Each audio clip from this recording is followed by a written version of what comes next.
বছর বয়সেই অপরাধ জগতে নিজের আলাদা পরিচয় তৈরি করেছে রোমান আহমেদ। অদ্ভুত দক্ষতা আর ঝুঁকিপূর্ণ কৌশল ব্যবহার করে সে ঢাকার বিভিন্ন এলাকায় বাসাবাড়িতে চুরি করত, যা দেখে পুলিশও বিস্মিত।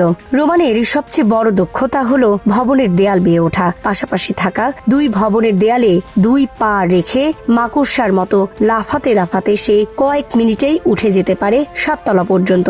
এই কৌশল ব্যবহার করে সে ফ্ল্যাটের পেছন দিক দিয়ে প্রবেশ করত, যেখানে সাধারণত সিসিটিভি ক্যামেরার নজর কম থাকে। শুধু দেয়াল বেয়ে ওঠাই নয়, ঘরে ঢোকার কৌশলও ছিল অভিনব। রান্নাঘরের ছোট্ট ভেন্টিলেটর বা এক্সজস্ট ফ্যান খুলে 11 ইঞ্চি বাই 6 ইঞ্চির ফাঁকা জায়গা দিয়ে শরীর গলিয়ে ভেতরে ঢুকে পড়ত সে। এরপর নগদ অর্থ, স্বর্ণালংকার সহ মূল্যবান জিনিসপত্র নিয়ে একই পথে বের হয়ে যেত, ফলে বাইরে থেকে তালা অক্ষতই থাকত।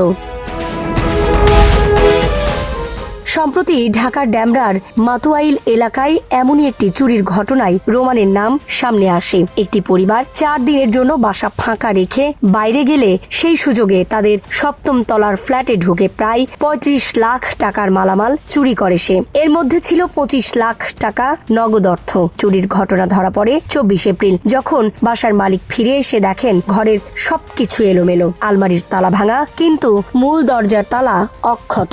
সিসিটিভি ফুটেজে কাউকে ঢুকতে বা বের হতে দেখা যায়নি। এই রহস্যজনক ঘটনার তদন্ত করতে গিয়ে 25 এপ্রিল পুলিশ রোমানকে গ্রেফতার করে।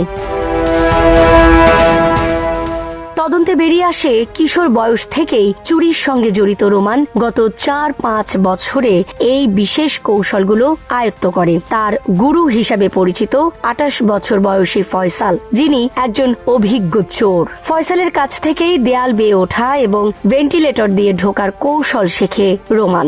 পুলিশ জানায় রোমান একটি বড় অপরাধী চক্রের সদস্য। নারায়ণগঞ্জের রূপগঞ্জের চনপাড়াকে কেন্দ্র করে গড়ে ওঠা এই চক্রের নেতৃত্বে রয়েছে শাহ আলম নামে এক ব্যক্তি। তিনি শুধু চোর চক্র পরিচালনাই করেন না, সদস্যরা গ্রেফতার হলে তাদের জামিনের ব্যবস্থাও করেন। মজার বিষয় হলো রোমান নিজেই চুরি করে সেই জামিনের টাকা পরিশোধ করত। গত 3 এপ্রিল একটি মোবাইল ফোন চুরির মামলায় গ্রেফতার হয়ে 16 দিন জেলে থাকার পর 19 এপ্রিল জামিনে মুক্তি পায় সে। মুক্তির মাত্র 4 দিনের মাথায় মাতুয়াইলের বড় চুরিটি করে। চুরির পর রোমানের পরিকল্পনাও ছিল বড়। পরিবারের আর্থিক দুরবস্থা কাটাতে বাবার জন্য একটি গ্যারেজ খোলার চিন্তা করছিল সে। তার বাবা গাজীপুরে রিক্সা চালান আর ভাই দিনমজুর। এছাড়া নিজের জন্য মোটরসাইকেল কেনা এবং বন্ধুদের নিয়ে মাদক পার্টির আয়োজনও করেছিল সে। গ্রেফতারের পর রোমানের কাছ থেকে প্রায় 6 লাখ টাকা এবং কিছু বিদেশি মুদ্রা উদ্ধার করেছে পুলিশ। তদন্তে আরো জানা যায়, এই চক্রের সদস্যরা আগে থেকেই লক্ষ্যবস্তু নির্ধারণ করত। তারা খোঁজ নিত কোন বাসা কয়েকদিন ধরে ফাঁকা, বিশেষ করে রাতে টানা 3 দিন আলো না জ্বললে তারা নিশ্চিত হতো বাসাটি খালি।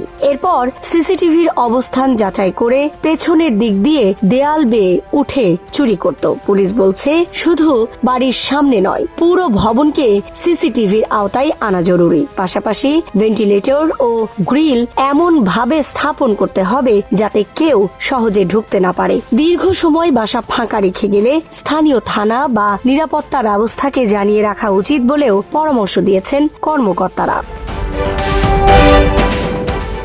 এই ঘটনা আবারও দেখিয়ে দিল, প্রযুক্তি থাকা সত্ত্বেও অপরাধীরা নতুন নতুন কৌশল উদ্ভাবন করছে, আর নিরাপত্তায় সামান্য ফাঁক থাকলেই তা কাজে লাগিয়ে বড় ধরনের অপরাধ ঘটানো সম্ভব।